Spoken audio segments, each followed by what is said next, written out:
Donc bonjour à tous. On est ravis de vous présenter un retour d'expérience sur la modernisation des tests avec un focus particulier sur le rôle de l'IA et comme levier de transformation. Donc cette présentation, elle est vraiment issue d'un challenge IA qu'on a fait sur l'IA et la QS chez Orange, puisqu'on avait deux problématiques, c'est l'intégration et l'embarquement sur l'IA. On est tous concernés, hein, je pense, autour de la table et dans cette salle. Et la QS, qui est un levier qui a été énormément mis sur la table au sein d'Orange, avec l'arrivée de notre nouveau DSI, qui est très sensible à ce sujet-là et qui l'a mis dans les top priorités. On y va. Donc, je vais me présenter, je suis Claude Barrault. Je suis responsable de la transformation CI/CD au sein de la DSI et de la direction technique d'Orange France. Et expert dans le test depuis une quinzaine d'années. Et je suis accompagné de... Bonjour, je suis Vincent Lopez, expert dans le test et l'automatisation de tests à la DSI et membre des Orange experts du groupe pour les activités de l'intégration.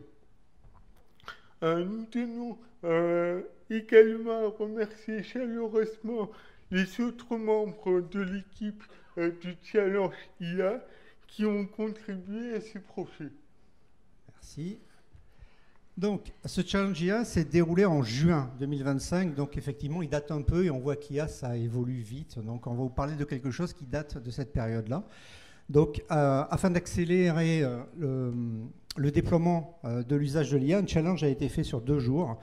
Son objectif principal était de proposer une première solution opérationnelle, donc elle est vraiment sur une notion d'opérationnalité, au service de la qualité de la QS. Il s'agissait de démontrer concrètement comment l'IA pouvait apporter une valeur ajoutée rapide et mesurable Et mesurable. Alors, pour ceux qui connaissent Orange, ce n'est pas une société qui date d'aujourd'hui, elle est même très ancienne. C'était même à l'origine une administration en France. C'était même le premier opérateur. Hein. Vous imaginez bien que nous avons un legacy très important. Nous avons plus de 1700 applications au sein de la DSI en France. Hein. Plus de 4000 au niveau du groupe. On a une pyramide des âges, comme toute société, mais chez nous, elle est à l'envers. Donc, on a une moyenne d'âge de 54 ans, c'est un petit peu embêtant. Vous imaginez que dans les 10 prochaines années, on a à peu près 40% des effectifs de la DSI qui vont partir. Donc, et je pense qu'à l'heure actuelle, les remplacements et les recrutements sont compliqués pour trouver les bonnes personnes. Donc, les sujets de l'IA nous intéressent grandement. Oui, et nous imaginons que c'est quelque chose qui vous parle dans vos sociétés comme problématique. Donc, on va vous présenter un peu actuellement un outil qui nous sert, qui est multi-LLM, qui a été fait en interne Orange. C'est une interface qui permet d'utiliser un certain nombre de composants d'IA, qui vous permet de tirer parti de ces différentes solutions. Elle fonctionne surtout en mode sécurisé. La sécurisation, on en a parlé. Et pour nous, c'est important. On a quand même des données qui ne doivent pas sortir. Et ça a été le gros problème de beaucoup de sociétés de ne pas mettre ça sur ChatGPT. On va éviter. Donc, ça a été un des éléments clés d'avoir cette solution qui permet d'avoir une confidentialité et de protéger nos données. Et comme je vais vous le présenter un peu plus loin, elle présente une carte d'identité de chaque LLM. Elle intègre une de nos valeurs sur la responsabilité sociale et environnementale et paramétrable, offrant la flexibilité nécessaire pour s'adapter à nos besoins spécifiques. Alors, lors de notre challenge, nous avons développé le concept d'acceptance. Et comme on aime bien les termes chez Orange, on appelait ça l'e-acceptance. Autant utiliser aussi nos propres noms. Il s'agit de l'optimisation des activités d'analyse, de conception et d'implémentation, pour tous ceux qui sont certifiés, ça va vous parler, au niveau des tests de bout en bout, et donc avec de l'IA générative. Donc, nos objectifs, c'est automatiser et simplifier la création de tests, accélérer ces activités en proposant des solutions prêtes à l'emploi, repositionner les connaissances des experts sur les activités à plus forte valeur ajoutée et par conséquent atteindre nos objectifs de QS. Alors bien sûr, on introduit une nouvelle notion aussi au niveau du métier de testeur. On en a parlé un peu aujourd'hui, on a entendu plusieurs fois, c'est finalement le testeur augmenté. Donc ces activités augmentées, finalement, elles reposent sur 3 étapes clés. Donc la première, c'est on transforme les user stories en langage Gherkin. Ça a été un peu l'idée qu'on avait, ça marche bien. Ça permet de standardiser la description des exigences et de faciliter la collaboration entre les équipes techniques et métiers. On pourrait passer aussi par de la modélisation. La solution de Yest aide bien dans ce côté-là, mais là, dans notre challenge, on était vraiment sur cette notion de Gherkin. La seconde, l'IA générative va permettre de générer automatiquement des scripts de test. On était vraiment sur cette génération, on l'a fait avec Playwright. Et on va réduire énormément les temps de rédaction et de scripting finalement. Et la troisième étape, ça va être réaliser une analyse intelligente des résultats. Et ça aide à maintenir la qualité et accélérer le cycle de développement, bien évidemment. Et cette étape forme un cycle vertueux qui vise à optimiser l'ensemble du processus de test. Alors, les avantages de l'e-acceptance, que nous avons appelé e-avantage, autant pousser ces mots jusqu'au bout, vous remarquerez que nous avons poussé ce concept. Ces avantages sont multiples. La standardisation et la simplification, bien évidemment, l'optimisation des ressources et la capitalisation sur les expertises, et ça permet énormément d'embarquer les nouveaux testeurs. La pyramide des âges, on doit recruter, et donc ça nous permettra aussi d'aider les nouveaux testeurs à embarquer. On s'est aperçu rapidement, dans les premiers tests qu'on a fait, que l'e-acceptance permettait d'être beaucoup plus efficace qu'un testeur conventionnel, si je peux dire. Et tous ces avantages combinés aideront significativement notre transformation. Alors maintenant, on va passer à la démo. Et pour éviter les effets démo, on va vous passer en enregistrement et le commenter. Donc, je vais prendre la main et je vais vous montrer les setups que nous venons de vous présenter.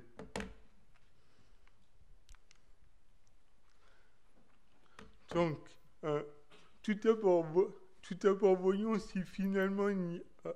elle a démarré.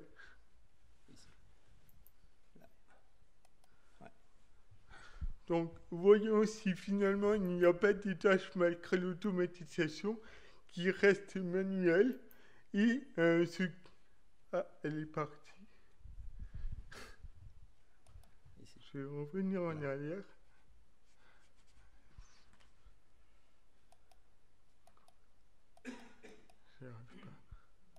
Attends, laisse-moi faire. Même en vidéo, on a quelques problèmes de démo, c'est normal.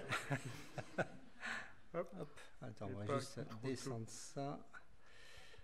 Juste faire ça comme ça. Voilà, un petit peu moins. Et voilà, comme ça, tu as plus accès au truc.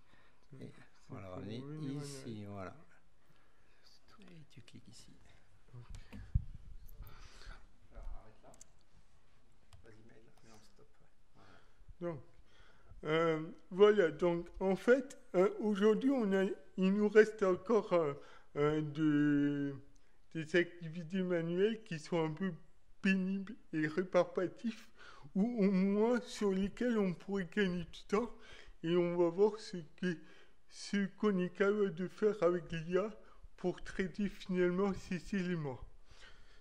Donc, alors pour la démo, partons d'une application de prévention des surconsommations clients fixes, vos sur IP et location vidéo. Donc, vous prenez des copies d'écran et ensuite un fichier de paramétrage qui est fait par votre market ou par votre PO. Et ça peut vous donner des éléments en entrée. On verra ce qu'on va en faire, comment on va pouvoir les utiliser.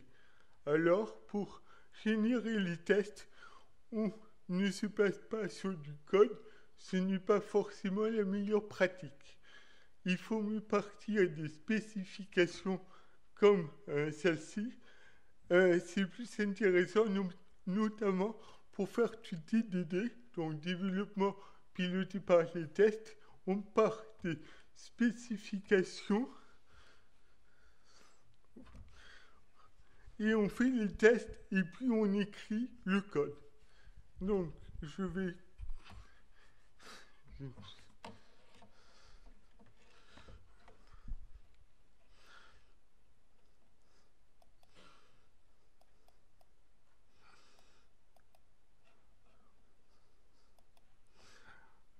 Donc, le reste, ça va être une simple démo. Donc, on a vu l'aspect et le fichier de paramétrage qui est actuellement à l'écran. Et donc, le but, c'est d'essayer de voir comment l'IA se comporte.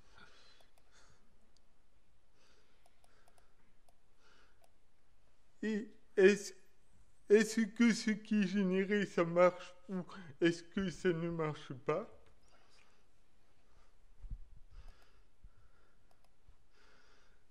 Pour faire la démo, je vais utiliser Dinoutoo.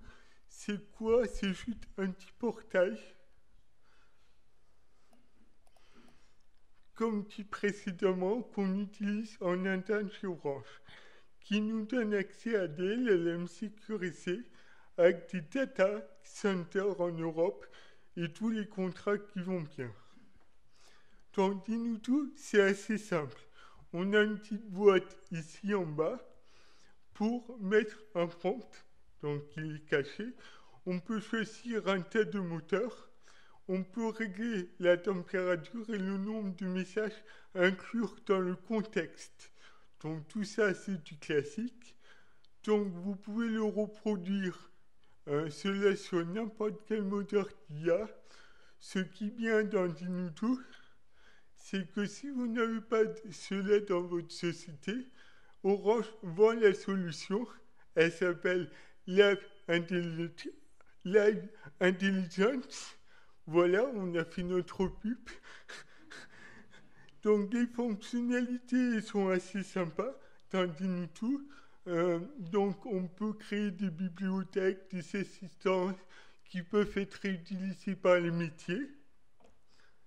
Donc je laisse parcourir les différentes fonctionnalités qu'on peut avoir avec cet outil. Alors les prompts que vous voyez là sont des prompts qui ont été créés par des salariés d'Orange. Donc c'est vraiment une base, on parlait de base de capitalisation, on est vraiment dans cette notion-là aussi. Donc là, je vais aller sur mon premier prompt, qui est dans mes favoris. Donc c'est le premier test qu'on va faire, donc le passage en Karkin. Donc je prends mes copies d'écran. Dans le premier temps, je vous montre les paramètres de ce prompt. Donc on a un prompt système qui est assez simple. Et ensuite, on va utiliser le premier prompt avec les fichiers que je vous ai montrés au départ. Donc il y a les copies d'écran donc de ma user story avec le fichier de paramétrage.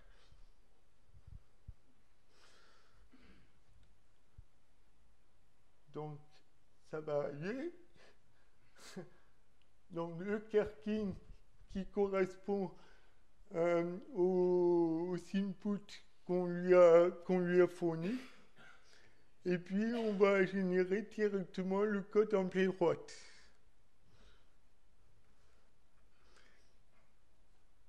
Je vais prendre le code, je vais le copier, je vais le mettre dans mon fichier de test directement. Et ensuite, je vais l'exécuter. Donc voici mon code que j'ai récupéré de Dinoutoo. Et voilà l'exécution.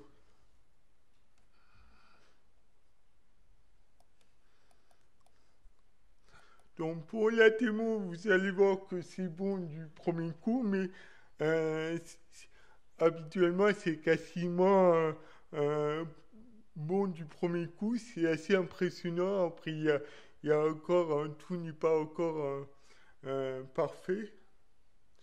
Donc vous prenez, donc l'exécution est toujours en cours, et là vous voyez que tout est passé au vert. Donc vous prenez un storyboard qui est fait par votre market ou votre PO, et avec l'IA vous avez des tests, et vous voyez que quasiment à 100% tout est bon. Donc est-ce qu'on a gagné du temps? Donc globalement ce n'est pas trop mal. Combien ça coûte? Si on regarde ce que l'on a consommé dans l'application, c'est le slide. Ça va arriver. Donc là, on revient dans Dinoutoo, dans les paramétrages du compte. Donc vous voyez que pour ma part, je n'ai consommé quelques centimes de dollars. Donc avec toutes les générations que j'ai fait également avant, sur 30 jours glissants, donc c'est vraiment pas beaucoup. Donc vous voyez que, voilà, si j'avais eu à le faire à la main, je pense que je ne suis pas forcément très bien payé, mais l'IA coûte quand même un peu moins cher, et en tout cas moins qu'un humain. Un point important, c'est la qualité des données en entrée. Quand les inputs sont moins bons, les résultats sont moins bons aussi. Donc faites attention à cela. Alors, ce qu'on voyait sur le coup, c'est dans les budgets, on estime les personnes qui l'utilisent, on leur donne un potentiel de $50 à peu près pour l'usage de Dinoutoo en local. Donc on est tous utilisateurs de Dinoutoo pour différentes actions, que ça soit là dans le cadre du test, ça peut se faire dans le cadre des activités métiers, ça peut se faire aussi pour l'usage d'Excel, Word et autres. Vous avez bien compris, dans l'équipe, c'est lui l'expert, et moi je suis plutôt manager, donc je suis moins technique, un petit peu comme Michel. Et ça me sert pas mal, oui, effectivement, pour me faire du script et autres informations. Sur RoboFramework, c'est pas mal aussi. Donc, c'est vrai que l'usage est vraiment intéressant. Donc merci pour la démo. Donc les bénéfices sont réellement prouvés, comme le gain de temps, ça a été tout de suite prouvé. Nous souhaitons quand même généraliser l'e-acceptance. Donc on essaye de voir de quelle manière amener plus de projets là-dessus. D'ailleurs, c'est un objectif qu'on s'est fixé sur le T4 de cette année. Mais bon, il faut se dire quand même que c'est quand même pas magique. L'IA hallucine, hein, vous l'avez tous constaté, régulièrement, d'autant plus que les exigences sont complexes. Les performances du script, comme l'a dit Vincent, ça dépend de la qualité des données en entrée, bien évidemment. On a aussi une problématique humaine. C'est les équipes, c'est l'humain, c'est les personnes qui vont l'utiliser. Il y a quand même des fois une résistance. Donc c'est à accompagner, ça se fait pas au bulldozer, faut convaincre, il faut amener les gens à passer sur de nouvelles techniques. Donc c'est peut-être un des éléments les plus contraignants, mais c'est aussi les plus intéressants dans le changement. Et il faut prendre l'IA comme un assistant, hein, c'est pas autre chose. Donc l'IA, on dit intelligence, mais bon, à part que c'est un assistant, c'est pas plus intelligent et beaucoup moins que nous. C'est l'humain qui reste aux commandes, hein, donc, et la supervision est indispensable. Et donc il y a un équilibre à trouver harmonieuse entre l'IA et l'expertise humaine.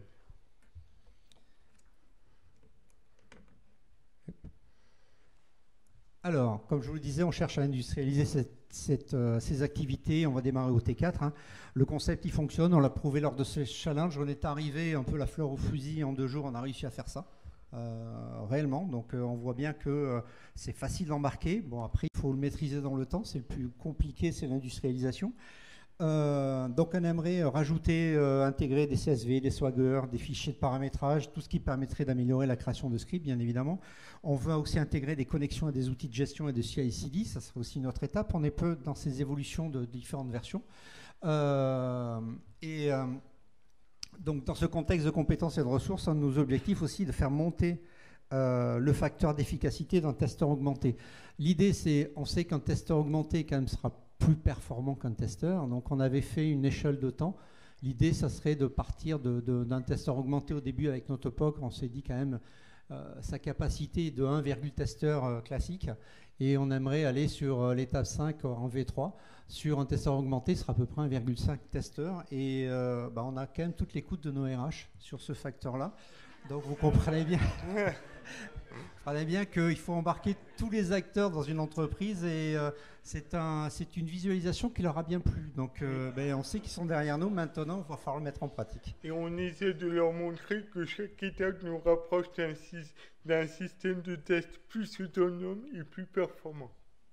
Alors le slide suivant, on va passer dessus parce qu'on a quand même bientôt l'apéritif.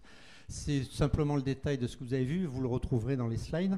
Donc en conclusion, c'est une vision ambitieuse effectivement d'amener, vous avez entendu 1700 applications, on a beaucoup de transformations métiers, il y a aussi beaucoup de changements au sein de la DSI avec l'arrivée de notre nouveau directeur. Finalement, c'est une transformation à la fois des activités mais aussi du métier de testeur. C'est ça aussi le point fort. Oui, donc ce challenge date de 6 mois et l'évolution des élèves a fait que les difficultés de juin 2025, donc la date à laquelle on a fait ce challenge, a été corrigée. Donc cela évolue en permanence. C'est vrai, comme je vous le disais, ça date de 6 mois. Et effectivement, maintenant, on est déjà, beaucoup de problèmes qu'on avait sont déjà corrigés par les évolutions des différents LLM. Merci de votre attention. On a fait, je pense qu'on est largement dans les temps. Oui, très bien. On vous écoute pour les questions.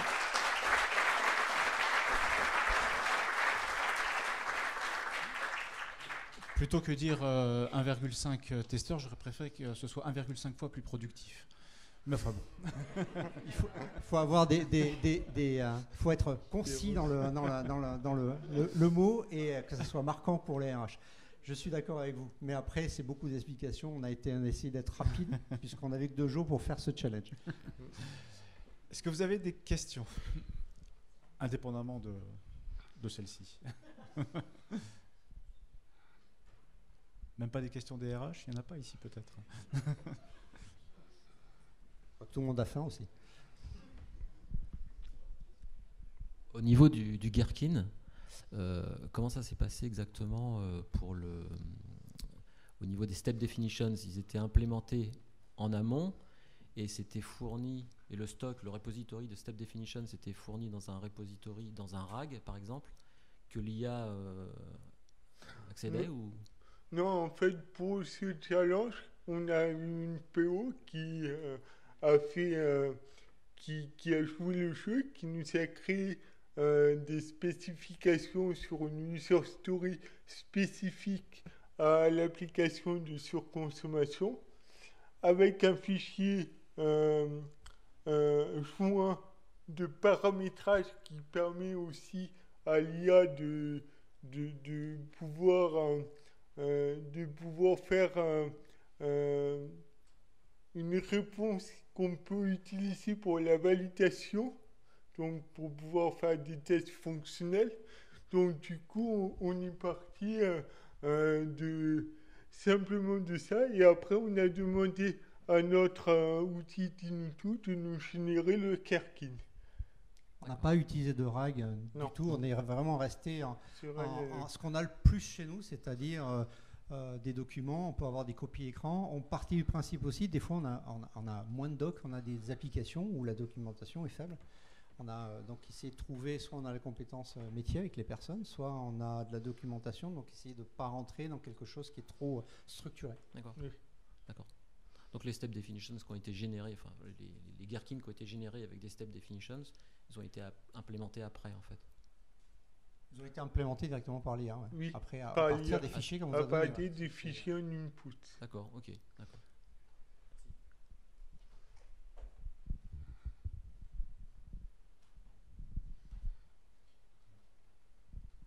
Pas d'autres questions? On vous remercie. Donc avant de finir, on voudrait...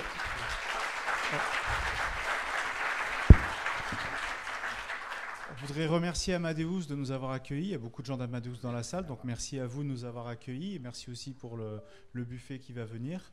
Et à tous les participants et les sponsors qui ont permis à cette soirée d'avoir lieu. Et on souhaite la faire l'année prochaine aussi. Donc rendez-vous l'année prochaine pour une autre soirée du test.